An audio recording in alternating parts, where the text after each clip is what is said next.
The rain started just after midnight, cold and hard against the rusting roof of O'Malley's Tavern, a hole in the wall just outside Fort Leland, Georgia. Most of the regulars had stumbled home, but in the back booth a woman sat alone, quiet, unreadable.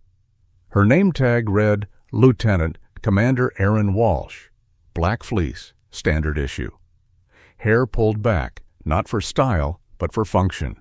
Soda flat in front of her, book open but unread. She looked like someone killing time, not drawing attention. That made her a target. 4 Marines swaggered in loud, half in uniform, high off recent certs and cheap bourbon. One spotted her. "Desk jockey," he sneered. Another added, "Washed-out diver, right?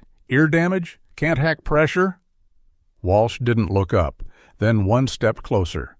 Spill from his drink kissed the toe of her boot. She still didn't flinch, so he flicked her forehead. "You deaf, Commander?" He grinned. That's when she looked up, one measured breath. "You made the mess, Corporal." The bar fell silent. He struck her, a knuckle across the cheek, sudden, sharp. She dropped, but not like someone hurt, like someone calculating. And in that moment, the real story began. She didn't scream, didn't cry, just wiped the blood from her lip and stood without help. The silence that followed was jagged. Gus, the bartender, froze with his towel midair. Phones came up. Someone whispered, "You get that?" The red dot blinked, recording. Walsh said nothing. Just, "You're all done here." Her tone wasn't threatening. It was procedural, like she was clocking out of a shift. The Marines laughed, unsure now, but she walked out the back door, upright, unbothered. The night swallowed her. Out by the base gate, she stepped into the guard shack, gave her name, her badge, her bruise. "No charges," she said. "Just document it." The MP blinked. "Yes, ma'am." Back inside O'Malley's, the laughter faded fast. Too forced, too thin. Even the jukebox stayed off. Corporal Dunn, the one who swung, ordered another round. Gus didn't budge. This place doesn't serve cowards. Nobody argued, not really. By morning, the video had already made its way through the barracks like wildfire. But what happened next wasn't about a punch. It was about the weight of silence, and how some people wield it like a blade. In the SEAL candidate ready room, no one spoke above a whisper.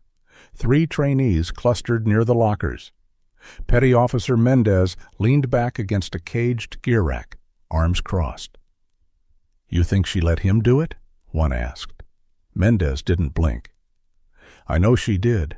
Kerr doesn't miss." "If she wanted to drop him, she would have done it in the time it took him to raise a hand." "Why?" another whispered. "Because now it's evidence, not hearsay. That footage? It's a record of a corporal striking a superior officer."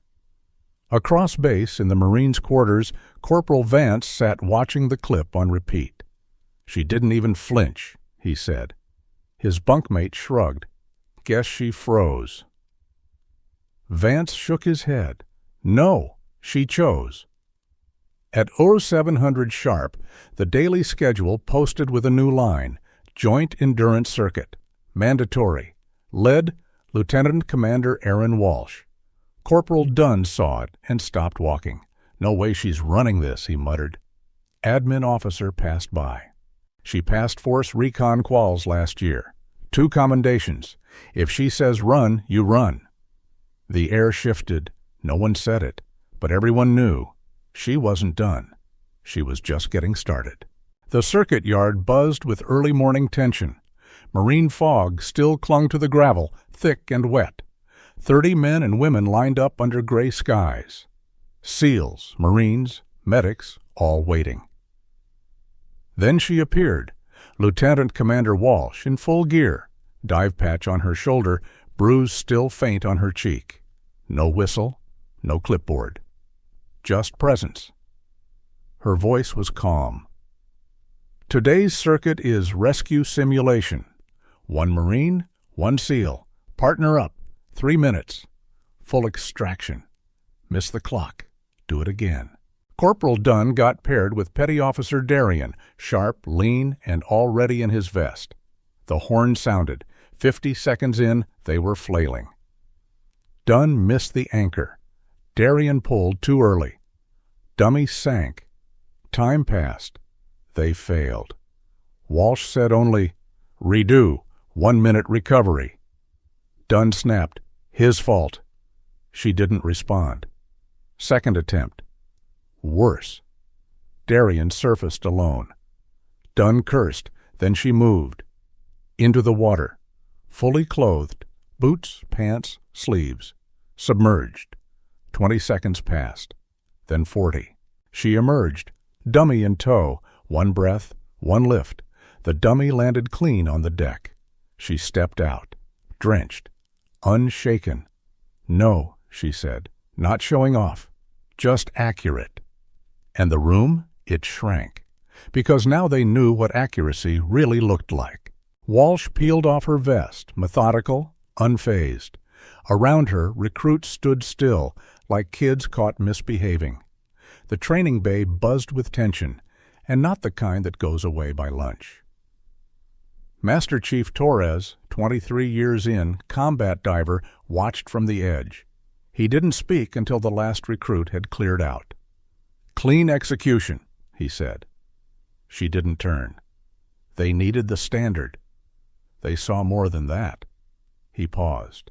"Half the base thinks you let him off easy." "I did. Other half thinks you're waiting." She met his eyes. "I'm not waiting. I'm documenting." Torres studied her face, then nodded. "Kandahar, 2018. You carried a wounded pilot 2 clicks with a torn shoulder. Didn't even report the injury." She said nothing. "You've always been this way, letting the moment hang until people show who they are." He walked off. No salute, just respect. She stayed behind, water drying slowly on her sleeves. No need to talk. No need to prove. She'd already done both without saying a word. Outside, the wind picked up. Inside, the silence started rearranging the chain of command. The locker bay was nearly empty. Steel benches, damp air. Walsh wiped down her arms with a towel, still in soaked sleeves. No rush to change. No need to shed the evidence. Then footsteps. Slow, purposeful. Dunn stepped in with Levis and Hart flanking him. No phones this time, just tension. "You humiliated us," Dunn said, voice low. She didn't look up. "No one made you look like clowns. You earned that." His jaw clenched. "You think Buds makes you untouchable?" She faced him now. "I think you confuse silence with permission." Then it snapped. Dunn swung, a jab, not a punch, meant to scare, not hurt. It never landed. She pivoted. One motion. His arm caught, redirected. His spine met concrete. Levis lunged. She dropped him clean with a sweep. Hart hesitated. She didn't. A wrist lock pinned him cold. 3 down. No rage, no breathing hard. Security stepped in. What happened here? She raised a hand. They slipped. They bought it, or maybe they didn't care. The dryers hummed again. She picked up her towel and kept drying. Abonniere den Kanal, schreib einen Kommentar und teile das Video. Commander Rafe Holland hated disruptions, especially ones that came wrapped in security reports. The footage was clean, too clean. 3 Marines circling 1 SEAL. 1 swung. 10 seconds later, all 3 were down. No shouting, no chaos, just gravity and consequences. He watched it twice. Then he reviewed the report she filed days earlier. Minor assault, no charges, incident documented. The handwriting was clean. No fluff, no emotion, just facts. He typed the memo himself. Internal hearing, Monday, 0900. All 3 Marines restricted to quarters. No contact with Lieutenant C.M.D. Walsh or SEAL personnel. When he found her outside operations, boots crossed, hands still. He asked only one question. "You want to press charges?" She looked him in the eye. No, sir, just wanted it documented. Why? Because documentation shifts culture. He nodded slowly. You'll be called to testify. I'll be ready. As he walked off, he paused. You teach restraint in SEAL training? She looked out the window. Only to those who mistake calm for weakness. He didn't respond, just kept walking. But something had shifted, and this time the system had chosen to pay attention. Conference room 3A had no windows, no distractions, just cold steel chairs and a monitor mounted like judgment. At 0900 sharp, Dunn walked in. Pressed uniform. Sweaty collar. Levi's and Hart behind him, stiff-backed. Their commanding officer sat with arms folded, silent. Commander Holland entered last, notepad in hand. Take your seats. Then the footage played. Slater's tavern, the flick, the punch, her fall, her rise. Training bay, Dunn lunging, her pivot, 3 bodies on the ground. Holland paused the screen.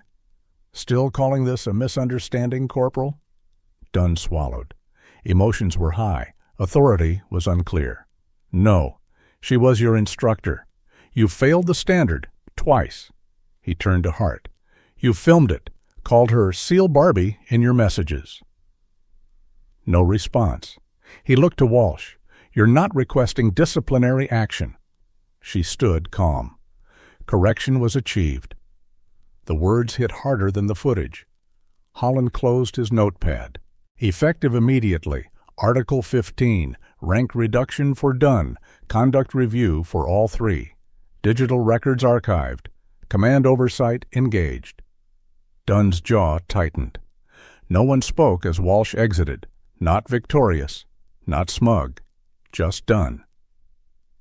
Holland underlined one phrase in the transcript. Correction was achieved. A week later, O'Malley's looked the same. Flickering neon, dusty stools, jukebox still dead since Memorial Day. But something was different. The air knew. Walsh sat in her usual booth. Same seat, same soda. No book this time, just stillness. Gus set a fresh glass down with a folded napkin underneath. Precise triangle. No words. Then the door creaked. Corporal Dunn walked in. Slower. Shoulders slouched. One stripe gone from his sleeve. Bandage on his forearm. He saw her. Hesitated, then approached. Not all the way. Just enough to be heard. I went too far. She didn't look up. So did the punch. No fire in her voice. Just fact. He nodded. No apology. Just the weight of knowing. Then turned and walked out. No drink, no swagger. A civilian leaned toward Gus. Who is she again? Gus didn't stop wiping the glass. Someone you don't start a fight with. Walsh didn't move, didn't blink. The soda sat untouched, not victorious, not wounded, just waiting. Like the tide deciding what direction to shift next. And somewhere on base, 3 Marines were learning what correction really meant. The kind you don't come back from with just time. That night, rain slicked the streets outside Fort Leland. Over in the barracks, nobody was laughing at the clip anymore. It had become something else, required viewing. A reminder. A recalibration. Instructors whispered about her in the hallways. Junior recruits sat straighter. Even the cocky ones checked the tone in their voices. Not out of fear. Out of respect they didn't know they'd earned yet. Commander Walsh returned to her unit like nothing happened. No change in schedule, no special recognition. Just quiet efficiency, but everyone noticed the shift. Even Torres, the old diver, nodded when she passed. No words, just a knowing look. Dunn, Levis, and Hart. They still showed up to drills, but something in them had folded. Whatever swagger they brought in, it had cracked under the weight of their own choices. This wasn't just about a bar fight or a training session. It was about what happens when silence stops being avoidance and becomes strategy. Some lessons get shouted, others get etched into muscle, and the strongest ones, they arrive without warning, delivered by someone who never needed to raise her voice to be heard.